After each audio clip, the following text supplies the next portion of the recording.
Shalom, shalom, bien-aimés dans le Seigneur. Que Dieu vous bénisse, vous qui êtes branchés à ce programme, le moment du repas. Ce n'est pas par hasard, en fait, que vous êtes branchés sur ce programme. C'est en fait parce que vous devez écouter cette bonne nouvelle. Vous savez, nous, chrétiens, nous devons témoigner la grandeur de Dieu. Nous avons parlé de notre Dieu. Nous avons beaucoup à partager. Vous savez, nous avons reçu un Dieu merveilleux qui accomplit des merveilles chaque jour de notre vie. Nous devons témoigner de sa grandeur dans l'assemblée des justes, au milieu des gens. Nous devons parler de notre Dieu, car c'est un bon Dieu. Qui va nier cela, que notre Seigneur est un bon Seigneur? Si tu as quelque chose de bon, là il me dit malheur à celui qui tient la vérité captive. Nous avons quelque chose de bon à partager. Nous avons la parole de vie. Nous avons une parole qui donne la vie. Lorsque tu donnes ça à quelqu'un, quelqu'un a la vie. Vous savez, la parole de Dieu, c'est quelque chose d'efficace, de très efficace. C'est une épée, en fait, une épée à double tranchante. Vous vous imaginez que ça peut trancher la parole de Dieu. On ne peut pas sous-estimer la puissance de cette parole. C'est pourquoi nous retrouvons encore dans ce moment que nous appelons le moment du repas.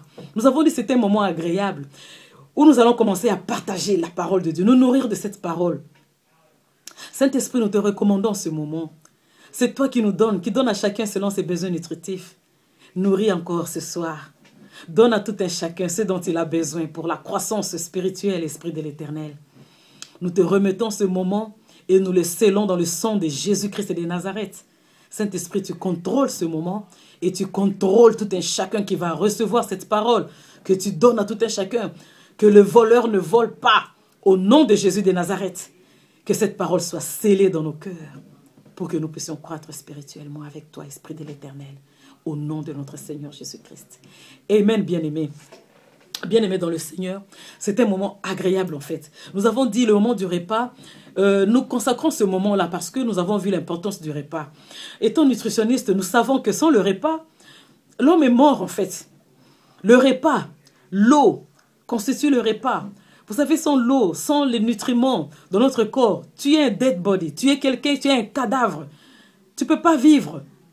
Même quand tu es malade, pour que le médicament que tu prends là, pour que ça agisse dans ta vie, il faut que tu sois bien nourri. Il faut qu'il y ait de l'alimentation, quelque part, les nutriments dans ton corps. Bien-aimé, l'importance de la nourriture pour le corps est semblable à l'importance de la nourriture pour ton esprit. Ton esprit doit être nourri aussi. De la même manière dont tu nourris ton corps. Vous savez, Christ a dit, il est temps où les vrais adorateurs adoreront le Père en esprit et en vérité. Et ce sont de tels adorateurs que le Père cherche. Vous savez, pour adorer Dieu en esprit, il faut être fort dans sa parole. Il faut vivre sa parole. Il faut connaître sa parole. En fait, adorer Dieu en esprit, c'est adorer Dieu par sa parole. Par sa parole, au travers de sa parole, avec les mots de sa parole. C'est pourquoi la Bible nous a été donnée, pour que nous puissions avoir de quoi adorer Dieu.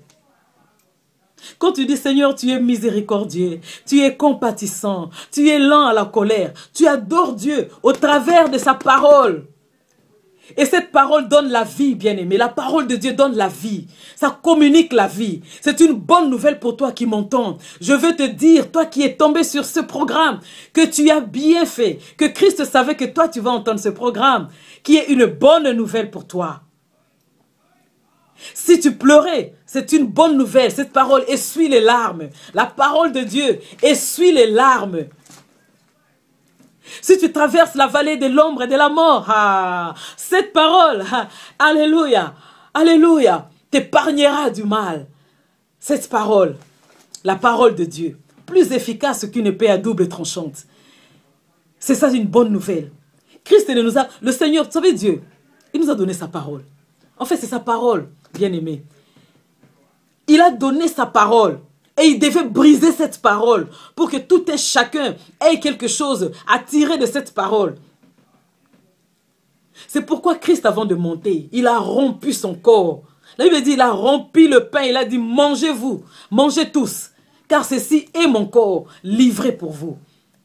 Il a brisé cela, donné à tout un chacun sa part. Comme ce soir, tu reçois ta part. Christ a brisé son corps. Et le morceau que tu reçois, c'est pour que ça te donne la vie. Pas seulement la vie, bien aimé. La vie en abondance. Vous savez, Dieu est très bon. Je vais vous dire que, même si tu pleures en écoutant cette vidéo, en écoutant, en me suivant maintenant là, en pleurant là, réjouis-toi. Oui, ce n'est pas une confusion. Je te dis, en pleurant, réjouis-toi. Tu vas dire, mais qu'est-ce qu'elle dit? Comment est-ce que quelqu'un qui pleure peut se réjouir? Attends, je vais t'expliquer. Lisons la parole de Dieu dans le livre d'Ésaïe 55, 1 à 2. Dieu dit ceci. Venez tous, vous qui avez soif, venez aux eaux. Même celui qui n'a pas d'argent, venez acheter et manger. Venez acheter du vin et du lait sans argent, sans rien payer. Vous savez, quand vous regardez le livre de Ésaïe 55, le premier verset, Dieu a insisté sans argent, sans rien payer. Même si vous n'avez pas d'argent, il a dit venez. Venez acheter. Vous savez, comment est-ce que quelqu'un peut... Vous allez me demander comment est-ce que quelqu'un peut acheter. On l'appelle quelqu'un pour acheter, mais on lui dit même sans argent. On devait dire venez prendre. Mais pourquoi il faut dire que venez acheter quand les gens n'ont pas d'argent? Alléluia. Dieu est bon. Dieu est très bon. Parce que ce qu'il nous a donné méritait un prix. La mort de Jésus sur la croix de Golgotha méritait d'être vendu très cher. Si ça devait être vendu, ça devait être vendu très cher. Et on devait payer de l'argent pour cela. Vous savez, donner son corps en sacrifice. Se sacrifier pour le bien-être des autres. Oh, il n'y a que Dieu qui pouvait faire ça. C'est pourquoi tu devais payer l'argent pour ça. Parce qu'il suffisait de prendre sa parole et de lire. Et tu es guéri. Parce qu'il y a la guérison dans cette parole. Il y a la vie en abondance dans cette parole. Il y a l'épanouissement dans cette parole. Dites-moi, si on se déplace pour aller se faire soigner en Europe, si on achète des médicaments, dépense des milliers d'argent pour acheter le médicament, à combien plus forte raison pouvez-vous dépenser pour ça? Parce que ça là, ça guérit. Au nom de Jésus, quelqu'un est guéri. C'est pourquoi Dieu dit, sans rien payer, il a répété ça dans le verset 1, à 3 reprises. Il a dit, même celui qui n'a pas d'argent, venez acheter et manger. Venez acheter sans argent, sans rien payer. Bien aimé, quelque chose qui devait coûter cher, mais on vous dit, venez prendre ça gratuitement. Vous voyez comment les gens n'aiment pas. Les gens aiment ce qui coûte. Les gens n'aiment pas qu'on leur offre quelque chose gratuitement. Le salut de Dieu est gratuit. La bonté de Dieu est gratuite. Le bonheur est gratuit. Le bien-être est gratuit. Dieu nous donne tout gratuitement. Ce n'est pas en vain qu'il s'est sacrifié.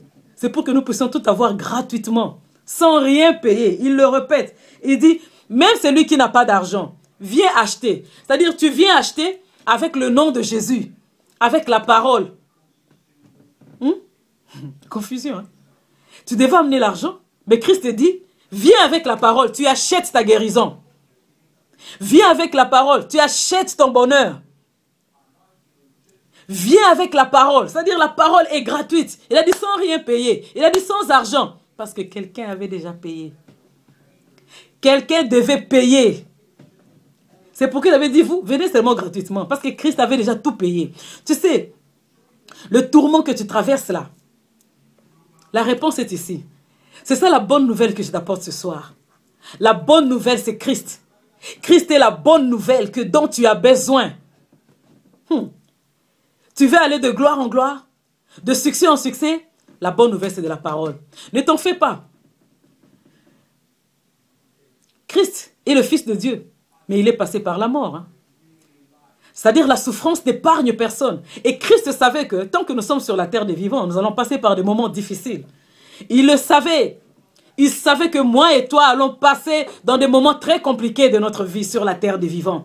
C'est pourquoi il avait déjà prévu la solution, la croix.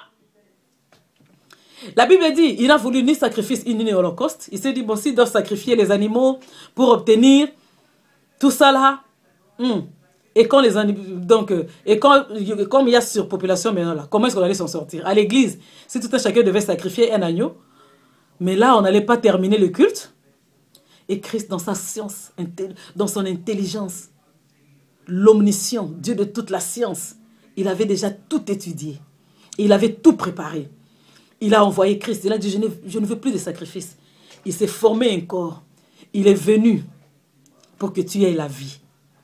Vous savez, on vous donne quelque chose gratuitement, vous ne voulez pas recevoir. C'est compliqué le monde de foi. Les gens aiment des choses difficiles.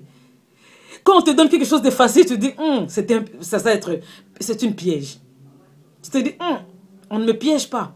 Tellement c'est facile, tellement c'est gratuit. Quelqu'un qui dit, venez aux eaux, venez acheter la vie. Mais sans argent, sans rien payer. La parole de Dieu, médite-la jour et nuit. La seule chose qu'on a donnée à Josué, on pouvait lui donner de l'argent. Mais on lui a dit, médite ça. C'est-à-dire ça là, il y a tout dedans. Il y a tout dans la parole de Dieu. Bien aimé, ton esprit doit être nourri de cette parole. Parce que quand ton esprit est nourri de la parole de Dieu, je sais que c'est difficile de fois de lire la parole de Dieu. Des fois, ça devient, comme disent les Anglais, boring. Tu ne sais même pas par quoi commencer, par où commencer. La parole de Dieu, même un single iota ne passera pas. Donc, tombe sur n'importe quel verset et demande au Saint-Esprit de faire vivre le verset que tu as lu. Même Jacob engendra, je ne sais pas qui. Demande au Saint-Esprit de faire vivre cette parole-là. Et Jacob engendra, je ne sais pas qui, donnera la vie à ce que tu cherchais. Parce que c'est la parole de Dieu. Cette parole est une source qui devait se vendre très cher. Mais Dieu dit, même sans argent, venez acheter. Et puis il dit acheter et manger. C'est-à-dire, he was referring to food. Il parlait du repas. Parce que quand il dit, vous devez manger, acheter et manger, donc il parlait du repas.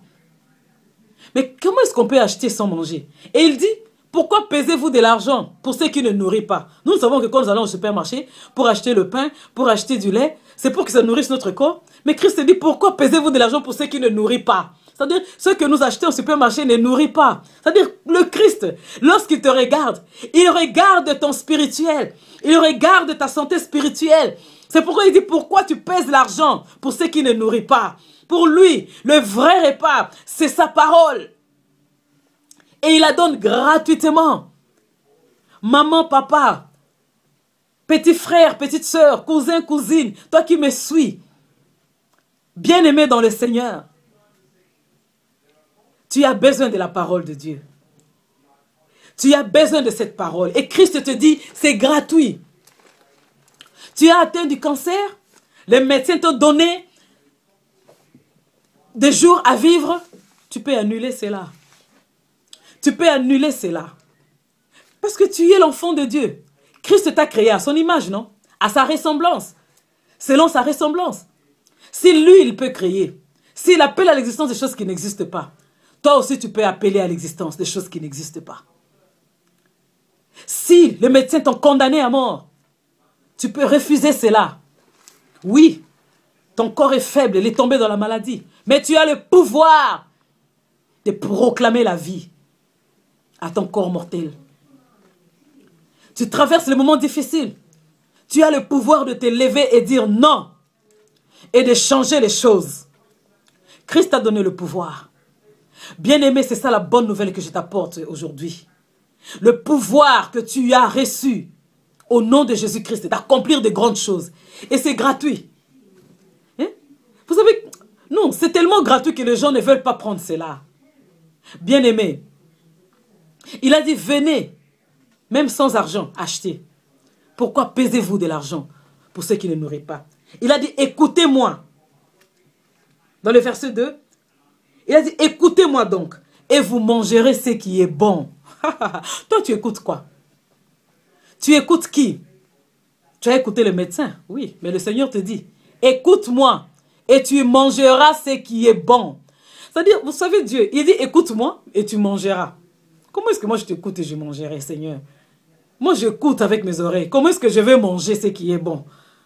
Hein? Tu n'as pas dit que, viens prendre ce que je te donne à manger, tu mangeras bien. Mais tu as dit, écoute-moi, et tu mangeras ce qui est bon. Le Seigneur, oh, bien-aimé, Dieu est bon. Hein?